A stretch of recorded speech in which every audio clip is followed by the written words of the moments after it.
Hello, Radhe Radhe दोस्तों। लेखा voice Hindi में आपका स्वागत है। आज हम जानेंगे बुधवार के दिन कौन कौन सी गलतियां ना करें जिससे पति पत्नी के बीच में कोई तनाव ना आए। चलिए शुरू करते हैं अपनी वीडियो। हिंदू धर्म में हर दिन किसी न किसी देवता को अर्पित होता है और हर दिन से जुड़ी कुछ न कुछ नियम होते हैं। बुधवार का दिन गणेश भगवान का दिन माना जाता है। इस दिन पूरे विधि विधान से विघ्नहर्ता भगवान गणेश की पूजा की जाती है।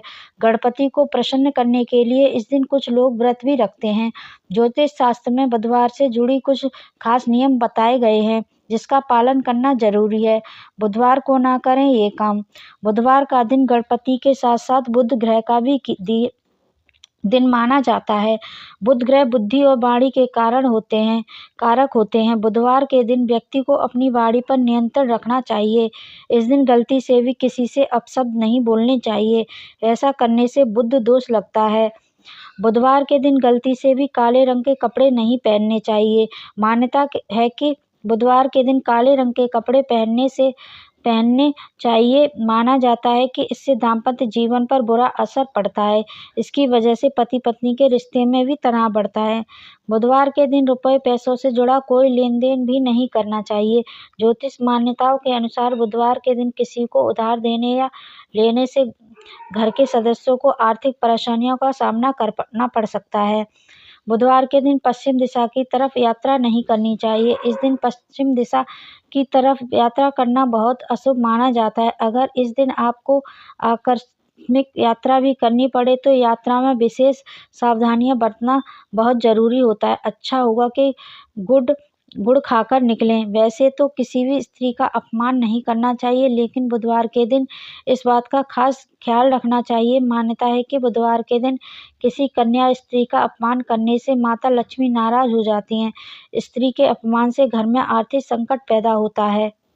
पौराणिक मान्यताओं के अनुसार बुधवार व्रत की शुरुआत किसी भी महीने के शुक्ल पक्ष के बुधवार से कर सकते हैं। हालांकि इस व्रत को शुरू करने के लिए सबसे शुभ समय विशाखा नक्षत्रयुक्त बुधवार माना गया है। इस व्रत का पालन 7 या 21 बुधवार तक विधिवत पूर्वक करना चाहिए। आखिरी व्रत वाले दिन नियमानुसार उद्यापन करना चाहिए। ध्यान रहे पितृपक्ष में इस व्रत की शुरुआत ना करें।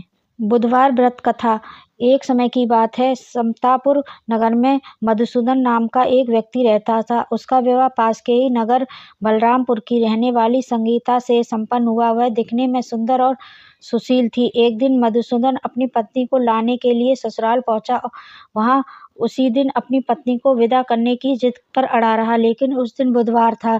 पत्नी के घरवाले समझाने लगे कि बुधवार के दिन यात्रा करना अशुभ होता है, पर वह नहीं माना। संगीता के घरवालों को उसे बुधवार के दिन ही विदा करना पड़ा।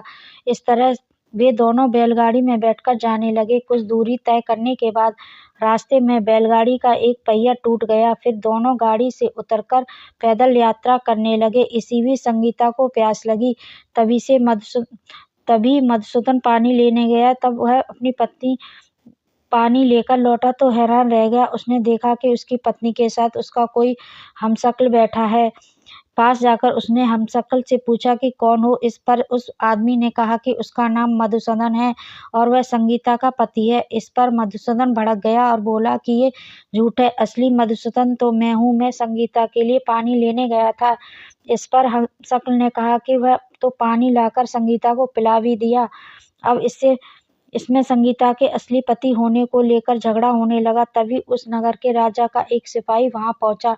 उन्होंने संगीता से पूछा कि उसके असली पति के बारे में सवाल किया। तब वह खुद दुविधा में थी। इस पर संगीता ने कोई जवाब नहीं दिया। फिर सिपाहियों ने उनको राजा के दरबार में पेश किया। पूरी कहानी सुनने के बाद दोनों को राजा ने जेल में डालने का आदेश दिया। घबराया हुआ मधुसूदन इसके बाद मधुसूदन को याद कर उनसे क्षमा मांगने लगा। उसके बाद वह आकाशवाणी हुई कि मधुसूदन, तुमने संगीता के घर वालों की बात नहीं मानी और बुधवार को यात्रा किया। तुम्हारे इस अनडियन बर्ताव से भगवान बुद्धदेव काफी नाराज हैं। उन्होंने ही ऐसी दुविधा पैदा की है। तब मधुसूदन ने नम्र आवाज में कहा कि हे महाराज, उससे बहुत बड़ी गलती हो गई। वह आज के बाद से कभी भी बुधवार को यात्रा नहीं करेगा और हमेशा बुधवार के दिन व्रत भी रखेगा। भगवान ने फिर से मधुसूदन को क्षमा कर दिया। राजा के दरबार में मौजूद उसका हमशक्ल भी गायब हो गया। बुद्धदेव की कृपा से राजा ने फिर से मधुसूदन और संगीता को विदा कर दिया। राजमहल से जैसे ही वे आगे बढ़े तो रास्ते में बैलगाड़ी भी सही सलामत मिल गई। दोनों एक साथ खुशी खुशी अपने नगर लौट आए। इसके बाद से वे हर बुधवार का व्रत रखने लगे।